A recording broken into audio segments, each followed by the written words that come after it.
The Young Giant by the Brothers Grimm. Once on a time, a countryman had a son who was as big as a thumb, and did not become any bigger, and during several years did not grow one hair's breadth. Once when the father was going out to plow, the little one said, "Father, I will go out with you." "Thou wouldst go out with me?" said the father. "Stay here. Thou wilt be of no use out there. Besides, thou mightest get lost." Then Thumbling began to cry, and for the sake of peace, his father put him in his pocket and took him with him. When he was outside in the fields, he took him out again and set him in a freshly cut furrow. Whilst he was there, a great giant came over the hill. "Do you see that great bogey?" said the father, for he wanted to frighten the little fellow, to make him good. "He is coming to fetch thee." The giant, however, had scarcely taken 2 steps with his long legs before he was in the furrow. He took up little Thumbling carefully with 2 fingers, examined him, without saying one word, went away with him. His father stood by, but could not utter a sound for terror, and he thought nothing else but that his child was lost, and that as long as he lived, he should never set eyes on him again. The giant, however, carried him home, suckled him, and Thumbling grew and became tall and strong after the manner of giants. When 2 years had passed, the old giant took him into the forest, wanted to try him, and said, "Pull up a stick for thyself." Then the boy was already so strong that he tore up a young tree out of the earth by the roots. But the giant thought, "We must do better than that," took him back again, and suckled him 2 years longer. When he tried him, his strength had increased so much that it could tear an old tree out of the ground. That was still not enough for the giant. He again suckled him for 2 years, and when he then went with him into the forest and said, "Now tear up a proper stick for me," the boy tore up the strongest oak from the earth, so that it split, and that was a mere trifle to him. "Now that will do," said the giant. "Thou art perfect," and took him back to the field from whence he had brought him. His father was there, following the plow. The young giant went up to him and said, "Does my father see what a fine man his son has grown into?" The farmer was alarmed and said, "No, thou art not my son. I don't want thee. Leave me. Truly, I am your son. Allow me to do your work. I can plow as well as you. Nay, better." "No, no, thou art not my son, and thou canst not plow. Go away." However, as he was afraid of this great man, he let go the plow, stepped back, and stood at the side of the piece of land. Then the youth took the plow and just pressed it with one hand, but his grasp was so strong that the plow went deep into the earth. The farmer could not bear to see that, and called to him, "If thou art determined to plow, thou must not press so hard on it. That makes bad work." The youth, however, unharnessed the horses, drew the plow himself, saying, "Just go home, father, and bid my mother make ready a large dish of food, and in the meantime I will go over the field." Then the farmer went home and ordered his wife to prepare the food. But the youth plowed the field, which was 2 acres large, quite alone. And then he harnessed himself to the harrow and harrowed the whole of the land, using 2 harrows at once. When he had done it, he went into the forest and pulled up 2 oak trees, laid them across his shoulders, and hung on them 1 harrow behind and 1 before, and also 1 horse behind and 1 before, and carried all of it as if it had been a bundle of straw to his parents' house. When he entered the yard, his mother did not recognize him and asked, "Who is that horrible tall man?" The farmer said, "That is our son." She said, "No, that cannot be our son. We never had such a tall one. Ours was a little thing." She called to him, "Go away. We do not want thee." The youth was silent, but led his horses to the stable, gave them some oats and hay, and all that they wanted. When he had done this, he went into the parlor, sat down on the bench, and said, "Mother, now I should like something to eat. Will it be ready soon?" Then she said, "Yes," and brought in 2 immense dishes full of food, which would have been enough to satisfy herself and her husband for a week. The youth, however, ate the whole of it himself, and asked if she had nothing more to set before him. "No," she replied, "that is all we have." "But that was only a taste. I must have more." She did not dare to oppose him, and went and put a huge cauldron full of food on the fire, and when it was ready, carried it in. "At length come a few crumbs," said he, and ate all there was. But it was still not sufficient to appease his hunger. Then said he, "Father, I see well that with you I shall never have food enough. If you will give me an iron staff which is strong, and which I cannot break against my knees, I will go out into the world." The farmer was glad, put his 2 horses in his cart, and fetched from the smith a staff so large and thick that the 2 horses could only just bring it away. The youth laid it across his knees, and snap! He broke it in 2 in the middle like a beanstalk, and threw it away. The father then harnessed 4 horses, and brought a bar which was so long and thick that the 4 horses could only just drag it. The son snapped this also in twain against his knees, threw it away, and said, "Father, this can be of no use to me.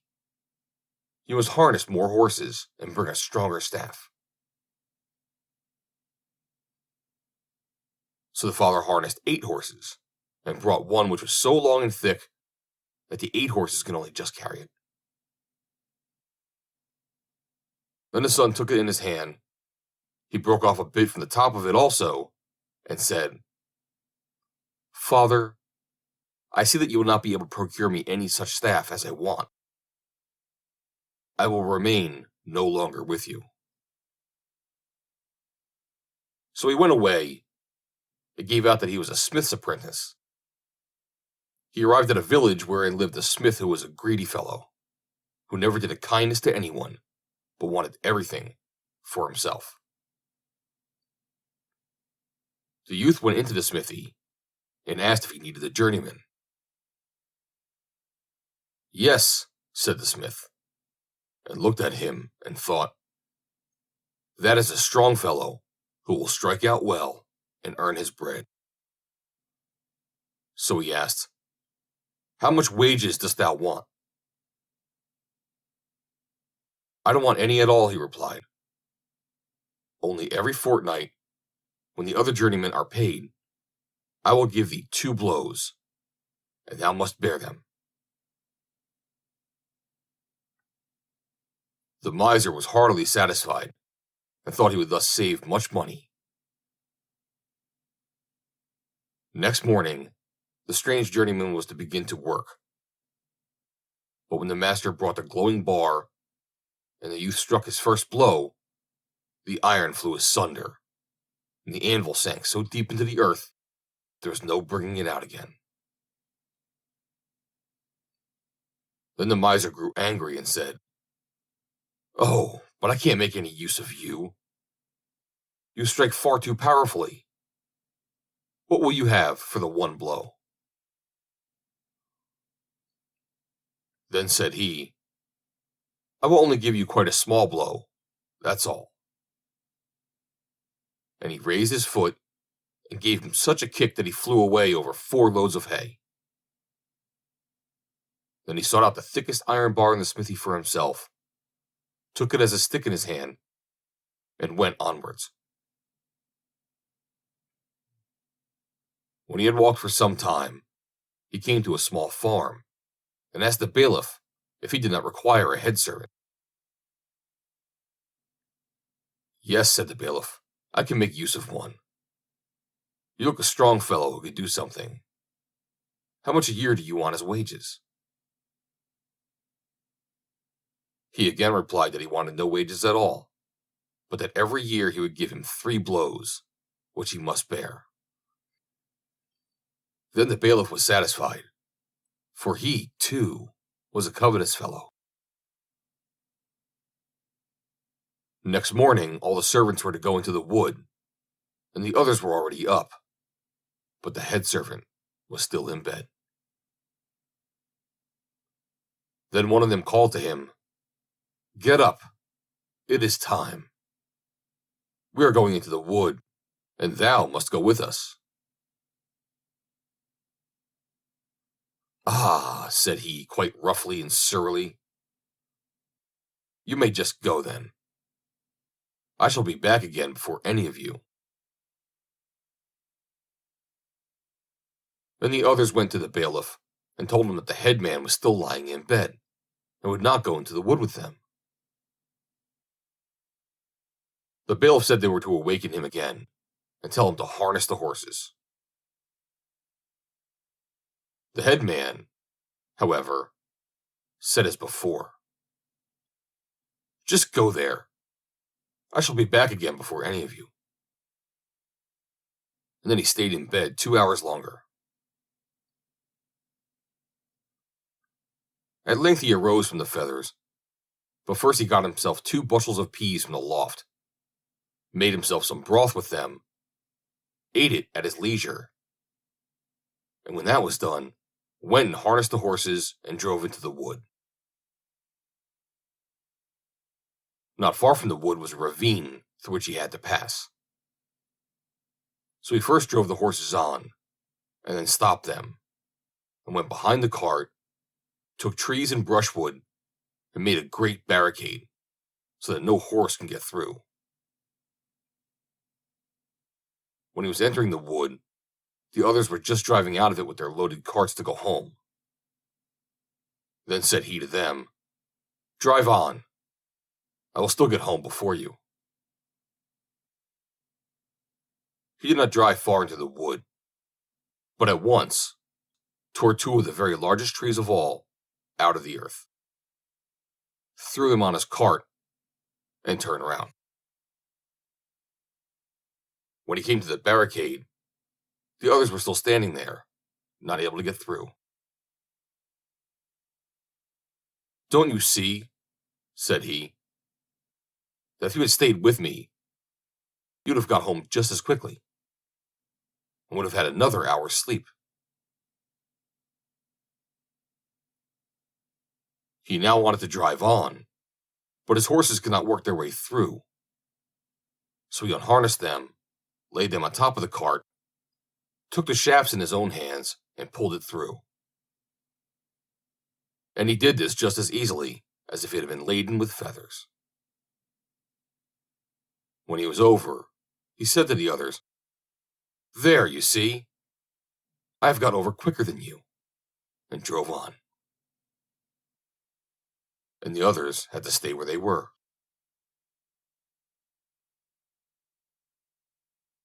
In the yard, however, he took a tree in his hand, showed it to the bailiff, and said, "Isn't that a fine bundle of wood?" Then said the bailiff to his wife, "The servant is a good one if he does sleep long. He is still at home before the others." So he served the bailiff for a year, and when that was over and the other servants were getting their wages, he said it was time for him to take his too. The bailiff, however, was afraid of the blows which he was to receive, and earnestly entreated him to excuse him from having them. For rather than that, he himself would be head servant, and the youth should be bailiff. "No," said he, "I will not be a bailiff.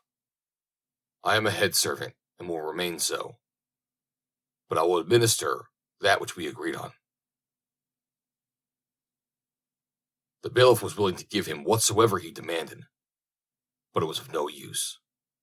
The head servant said no to everything. Then the bailiff did not know what to do, and begged for a fortnight's delay, for he wanted to find some way of escape.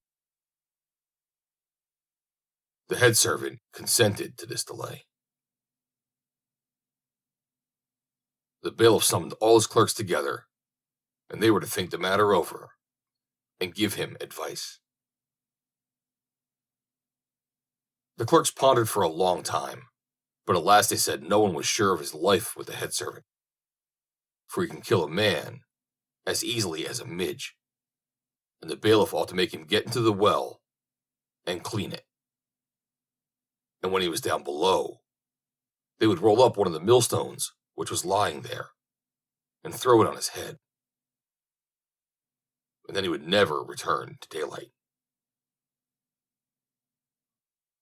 The advice pleased the bailiff, and the head servant was quite willing to go down the well. When he was standing down below at the bottom, they rolled down the largest millstone and thought they had broken his skull. But he cried, "Chase away these hens from the well. They are scratching in the sand up there and throwing the grains into my eyes, so that I can't see." So the bailiff cried, "Shh, shh," and pretended to frighten the hens away. When the head servant had finished his work, he climbed up and said, "Just look what a beautiful necktie I have on." And behold, it was the millstone which he was wearing around his neck. The head servant now wanted to take his reward, but the bailiff again begged for a fortnight's delay. The clerks met together and advised him to send the head servant to the haunted mill to grind corn by night, for from thence as yet no man had ever returned in the morning alive. The proposal pleased the bailiff. He called the head servant that very evening, and ordered him to take 8 bushels of corn to the mill and grind it that night, for it was wanted. So the head servant went to the loft and put 2 bushels in his right pocket and 2 in his left, and took 4 in a wallet, half on his back, half on his breast, and thus laden went to the haunted mill. The miller told him that he could grind there very well by day, but not by night, for the mill was haunted, and that up to the present time, whosoever had gone into it at night had been found in the morning lying dead inside. He said, "I will manage it. Just you go away to bed." Then he went into the mill and poured out the corn. About 11 o'clock he went into the miller's room and sat down on the bench. When he had sat there a while, a door suddenly opened. A large table came in, and on the table, wine and roasted meats placed themselves, and much good food besides. But everything came of itself, for no one was there to carry it. After this, the chairs pushed themselves up, but no people came. Until all at once he beheld fingers which handled knives and forks, and laid food on the plates. But with this exception, he saw nothing. As he was hungry and saw the food, he, too, placed himself at the table, ate with those who were eating, and enjoyed it. When he had had enough, and the others also had quite emptied their dishes, he distinctly heard all the candles being snuffed out. And as it was now pitch dark, he felt something like a box on the ear. Then he said, "If anything of that kind comes again, I shall strike out in return."